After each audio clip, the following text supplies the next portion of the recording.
Nothing you can do about it. You just can't foul him. You have to be disciplined against all his shot fakes. I like that last pass by Jameer Nelson. Once again, you can tell they work on it. The pocket pass, putting it on point to a rolling big guy. Glenn Davis picks up his first. Gortat will go to the free throw line. With just 2:06 remaining here in the opening period. Tomorrow night, the Western Conference Finals continue. They're back in Los Angeles, Game 5. How about those Phoenix Suns as they beat the Lakers to even up the series? Tip-off shortly after 9 Eastern. And then on Friday, if the Magic win, we'll be back in Boston. And a tip-off shortly after 8:30. And I think every NBA coach is taking note of the girly zone that Phoenix is playing, because they playing it with high energy. Rondo to Tony Allen. Rondo always seems to find Allen as soon as he comes off the bench. And the Magic back up by 2. Brandon Bass also in. Bass making that appearance, giving good energy in Game 4. Spins against Davis, puts it up, shot won't go. Fight for the rebound, Gortat.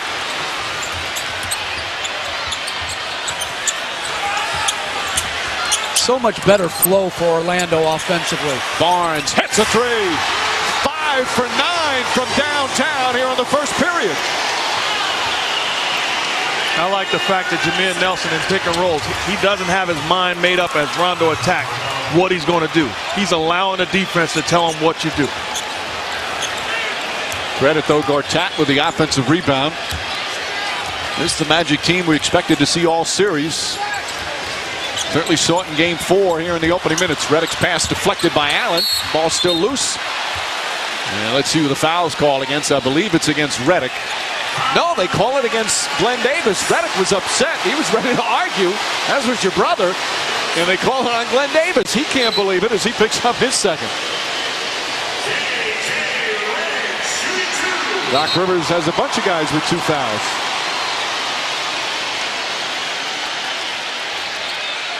I'm saying he pushed off Redick.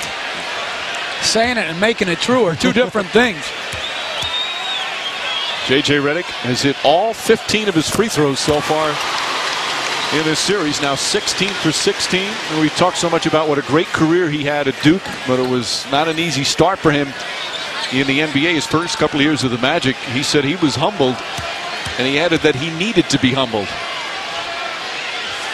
But now, and that's the best compliment that Stan Van Gundy can say about a player is, I trust him. And that's what he's been saying about J.J. Redick.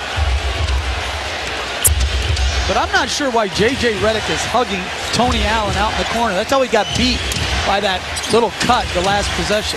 Pass inside. Layup won't go by Davis. And here come the Magic. Nelson aggressive again. He's the only starter out there right now. And Pierce whacks Nelson in the face inadvertently. And they're in the penalty, so Jameer Nelson gets a chance to extend Orlando's lead.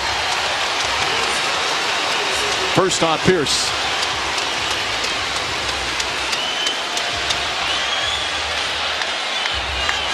You know, this playoffs has been so many great performances by point guards. Of course, Russell Westbrook in the first round for Oklahoma City, how he battled. Steve Nash, what he's done with the Phoenix Suns. Rajon Rondo is playing as well as anybody in the postseason. It's not been easy to be an opposing point guard.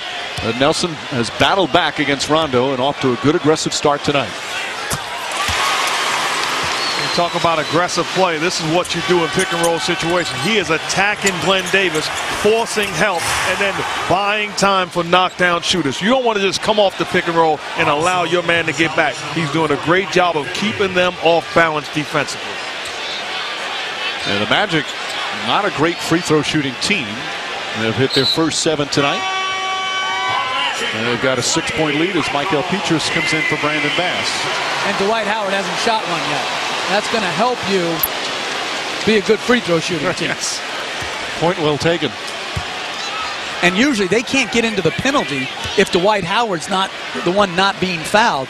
But they've gotten into the penalty early, and they've shot a lot of free throws. One of the surprises from the Game 4 win is they missed 13 free throws and still won the game. 13 free throws and all the turnovers they had. They had 19 turnovers, yet they still won on the road. A 12-point turnaround here in the first quarter. Boston went up 5-0. And the Orlando Magic turned it around nicely. A little over 2 seconds difference between shot clock and game clock. Rondo. Good defense from Gortat. Still Celtic ball, 3 to shoot. That's a good job. They decided to switch to pick and roll. We've seen in the past where Rondo was able to get all the way to the cup on Gortat. That time Gortat stayed, kept his body, got a little bit of help, and Jameer Nelson did not allow Rasheed Wallace to pop out for the jump shot. This is paying attention to detail. Outstanding defense, directs it, and then pursues. Matt Barnes does a great job of jabbing with his hand, creating the out-of-bounds play. 3 on the 24. Ray Allen. Redick bumps him, and the foul. Count it, and 1. Ray Allen moving well without the ball, felt the contact, throws it up and in. And a little chatting after the whistle. Matt Barnes getting involved. Paul Pierce talking back to him. Just a tough break. Good job of chasing down, but Ray Allen just too good offensively. Little bump, able to take the shot. There's got to be some guys in the league like your former teammate Reggie Miller and Ray Allen. You just hate having to guard these guys because they never stop moving. I used to get a thrill out of watching guys every single game get frustrated by Reggie Miller and his antics. And he never did anything. All he did was make shots. I used to even watch Jeff Van Gundy get upset on the sideline. All the guy did was make shots. He was never wrong. Well, he missed some too in his day. Come on now. Let's not overdo it. The coach never forgets. No, he's one of the greatest movers without the ball that has ever played. And the thing that I admired most, just like Ray Allen, they could go full speed and still balance up and get their shot off on balance. Final seconds. Nelson. They flip it up. And that will end the first quarter. For the second straight game in the series, Orlando puts 31 points up on the board. It was their series high for quarter in Game 4. They equal that in Game 5. Dwight Howard and the Magic still down 3-1. But playing with much more passion. And after 1 here in Game 5, it's the Magic by 4.